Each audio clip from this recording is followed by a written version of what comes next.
they came and then checked out everything, and they said, "You're lucky enough. We have shoot at site orders on this at this place."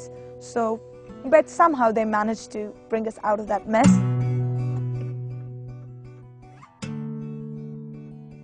You could be physically assaulted. So something like that happened to me.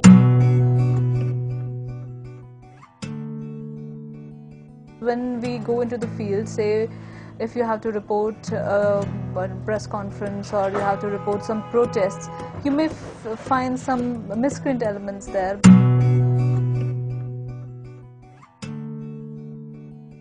That I came to know of news that would change my life one day.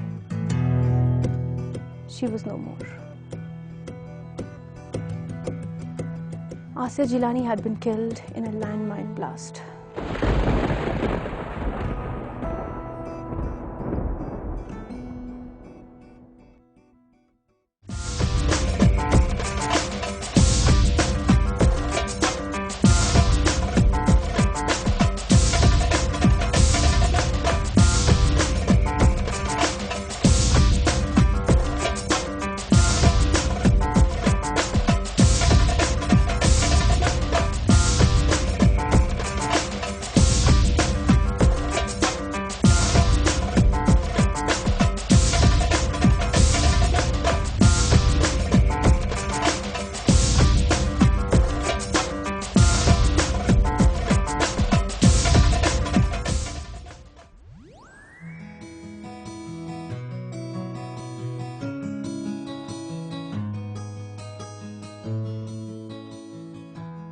Hello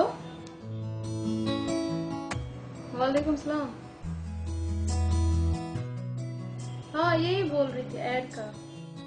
hello I did my specialization in broadcast journalism in university, and afterwards I did my internship as well in a leading national broadcast channel.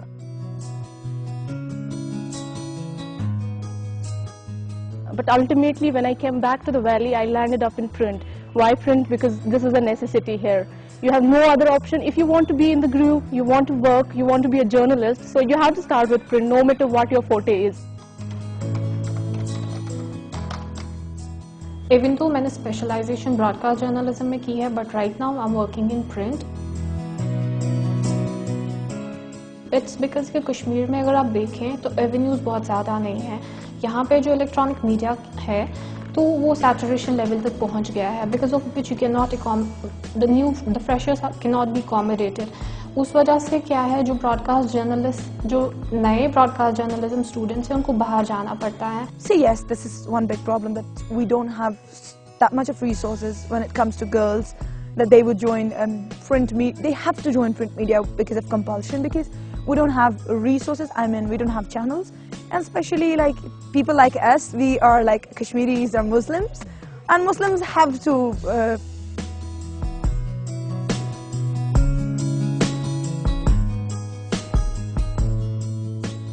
It wasn't a very encouraging, fair atmosphere. We were told from day one that this profession is male-dominated and we should behave like underdogs. If I had to talk to police walas or officials, people would prefer talking to my fellow journalists who will be like the photojournalist with me, because he was a male. They would address him. They won't like look at me and talk to me. What I'll say is, like, I wasn't welcome by the field anyways.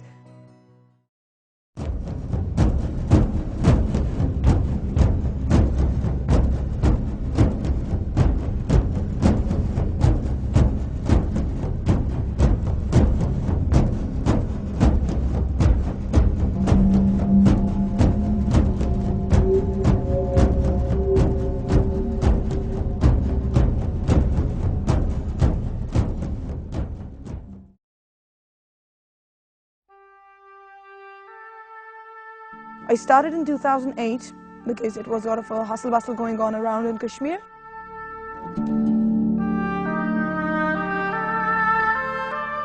Butt was hanged in 1984 for killing an Indian intelligence officer and was buried at Tihar prison in New Delhi.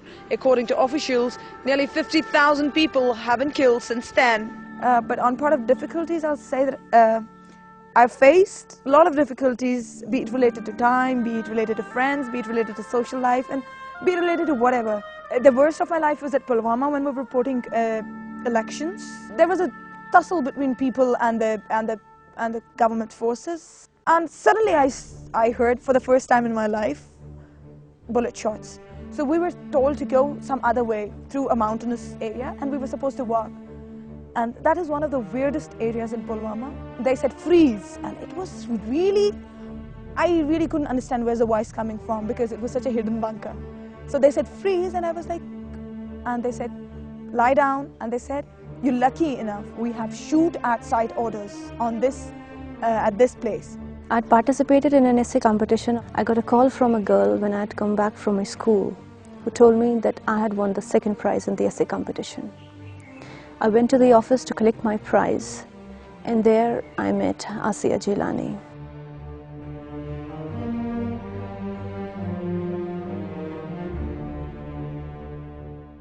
Who was the editor of a journal for women, Voices Unheard. I never imagined that this will be the real face of Kashmir. Violence, conflict, Indian army, or the women running, crying. It was after 2 years, when I was in my school, that I came to know of news that would change my life one day. She was no more. Asiya Jilani had been killed in a landmine blast.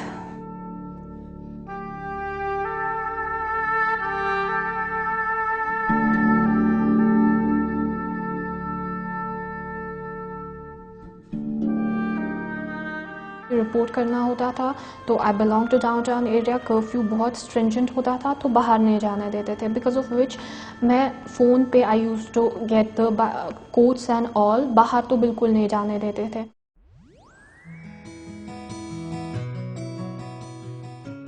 And I was told that I will not sit in the newsroom because there's a lot of boys, and you should come sit separately and do your story separately. And there are times when we have to go for an event, and that time you have to file the story at later. So when we go into the field, say if you have to report a press conference or you have to report some protests, you may find some miscreant elements there. These are the NITians who are on the streets protesting for their better future and protesting for their genuine demands.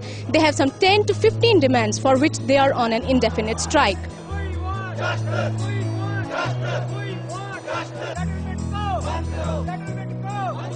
While I'm covering a protest, people don't see the protesters, they are looking at the females covering the protest. This is the mentality here. So whether it's a protest, people are looking at you, you have to work. People are it's very male dominated, they're not very women friendly. So I remember going for assignments, you could be physically assaulted. So something like that happened to me.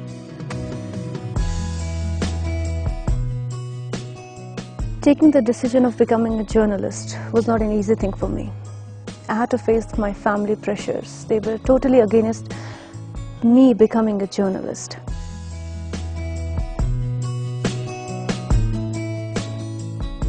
मैंने conflict भी cover किया है. I use to work in Kashmir dispatch during 2010 uprising. हालात इतने ख़राब थे कि घर वाले भी बोलते थे कि नहीं, बिल्कुल नहीं, घर से तो बाहर बिल्कुल नहीं निकलना है. My family was not in my support completely, but because they never had the confidence in this profession, because they had seen many people who were not been doing well in this profession.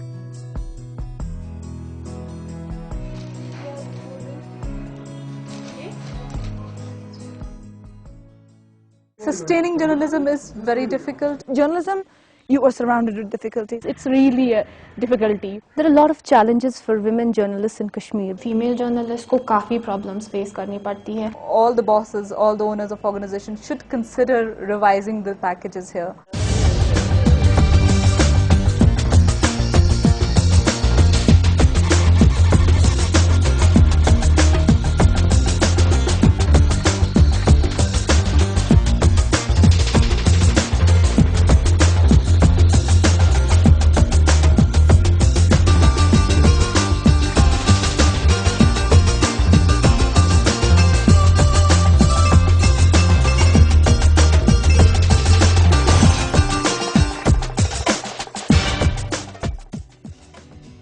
your being female would not have any limitations if you're very clear in your minds about the pros and cons. As much as I worked harder, things started getting smoother for me. Inshallah, there's a bright future for all the girls who are planning to join the field and who are already into the field. A lot of these girls that are freshly passing out from colleges are getting jobs with these new papers and doing a really good job of it. As long as you take care of your character, your chastity, and do good work, I don't think that any Muslim father would stop his dearest pious daughter from working. You have to struggle once you move out of your universities. So have that vision initially while you are studying. You should be well versed with operating a camera, reporting and anchoring everything. So one-man army, you can call it. I'm doing print, but I simultaneously am connected to broadcast journalism wherever I'm getting opportunity. For that matter, I go for recording narrations. I go everywhere. What are my future plans is basically I'm going to start my own publication. It will be completely women oriented, the staff will be women, everything will be managed by women only. I just want to cover every unreported story. I just want to be a voice to those women who are not vocal, who cannot voice their emotions, who cannot voice what they have gone through. There are a lot of challenges for women journalists in Kashmir because the situation is so uncertain. But then life was never easy. You have to face the challenges, you have to face all the difficulties in life and move on. Since my degree is about to complete, I want to continue with Asia's dream of serving the people of Kashmir through writing. I have chosen this field because this is something that I want to do, that I was born to do. So I'll do it. I'll continue to serve the people of Kashmir through writing. I'll continue to be a journalist.